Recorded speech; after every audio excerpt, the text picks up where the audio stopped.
Welcome back to 6 News at 10. It is time to take a look at your weather, and we do have that severe thunderstorm watch in effect until 4 a.m. I do want to go over this one more time. This is a PDS severe thunderstorm watch. When you see those 3 letters, they mean particularly dangerous situation. And I said earlier that these don't get issued every single day. As a matter of fact, the Storm Prediction Center has issued 25 PDS severe thunderstorm watches since 2006. So again, not very frequent. You can see that it is basically cut off for the northern parts of central Texas, and really the most potential for the severe weather for those 89 mile-an-hour winds. You see they're up to 100 miles per hour. That's going to be off to our north, but again, that does drag into parts of central Texas too, and that is, of course, is why we're keeping you up to date with everything that's going on. You can see the cloud cover from these storms starting to move into central Texas, but the storms themselves still off to the north and off to the west. As we zoom out here, you can take a look here. Each and every single one of these severe thunderstorm warnings is for winds in excess of 70 miles per hour on the leading edge of these storms, and you'll notice there is a severe thunderstorm watch or warning in effect for basically every segment of this storm from western Arkansas all the way back down through Mineral Wells down into Comanche County as well. And again, you notice that telltale bowing shape of these storms, both segments here, and that does indicate those very strong winds. So again, up to 70 miles per hour. That's what we're looking at right now. Winds could be up to 80 or 90 there for parts of the DFW Metroplex. So again, very strong winds, destructive winds possible with some of these storms. So what's our timing? Well, obviously it's not here just yet, but as we head towards 11 o'clock midnight, we can see it start to enter some of our northern zones. I want to stop it here because just because we're not, if you're in Temple, Bell County, say Coryell County, back towards Lampasas counties, just because you're not in the watch doesn't mean you're not going to see storms through the overnight period. It's just the greatest threat for severe weather is going to be in our northern counties, but a lot of us could see some storms as this line comes through.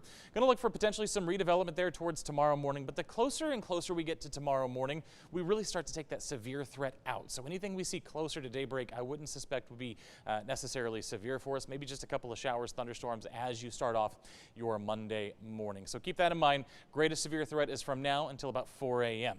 And why do we have this severe threat? Because we have all of the ingredients in place. Obviously, we have that line of storms coming through on the cold front, but it's 86 out there, feels like 92, so we have plenty of heat, we have plenty of humidity up at 63%. Those southeast winds still coming in at about 13 miles per hour. So with that in mind, yeah, these storms are going to have a lot to work with here as several areas across central Texas are still up close to 90 degrees out there in the 10 o'clock hour here on this Sunday night. So with that in mind, again, just make sure that you have a way to get those alerts over the next several hours. I'm talking the KCE and mobile app. If you have a NOAA weather radio, that is also a great tool for these situations. Just make sure you have an audible way, something with volume to let you know if a warning is issued for your area. Again, our mobile app does a great job of that. NOAA weather radios also do a great job with that. Here's the thing for tomorrow. We'll see a lot of those storms move out after daybreak and will be dry for most of tomorrow. But because of the front, because of the storms, temperature is going to be a little bit on the cooler side with most of us in the upper 80s, maybe a couple of lower 90s showing back up. The rest of the week, this unsettled pattern does continue. Take a look here. You can see daily storm chances continue. And again, that severe threat's still there, maybe for that Tuesday, Wednesday time period. We'll have to keep an eye on that. Just understand that every single day will bring at least a chance for some scattered showers and thunderstorms across central Texas. So more rain in the forecast for the rest of this week. This is what it looks like numerically as we see those chances. Again, highest there, through the Tuesday, Wednesday time period. And then we'll start to taper them off a little bit towards the weekend. But we're going to keep that unsettled weather in the forecast through the rest of the week. And here's the deal.